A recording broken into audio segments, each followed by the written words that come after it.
ఏ ప్రభుత్వం అయినా తెలివైన ప్రభుత్వం అవి కూడా సింక్రనైజ్ చేసుకొని సమర్థవంతంగా ఉపయోగిస్తాం. 93 ప్రోగ్రాములు ఉంటే 93 ప్రోగ్రాములు కూడా డిఫంక్ట్ అయిపోయినాయి. ఏం చేశారంటే గవర్నమెంట్ ఆఫ్ ఇండియా డబ్బులు పంపిస్తే వీళ్ళు మ్యాచింగ్ గ్రాంట్ ఇవ్వకుండా చేయడం, వాళ్ళు పంపించిన డబ్బులు కూడా వాడేయడం, ఆ డబ్బులు కూడా వాడేస్తే రెండోసారి ఇన్స్టాల్మెంట్ ఇవ్వకుండా వాళ్ళు ప్రొసీజర్ మార్చారు.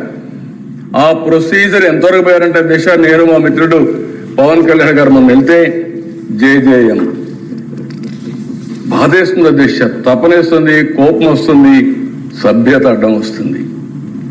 ప్రధానమంత్రి గారు ఒకటి ఆలోచించారు.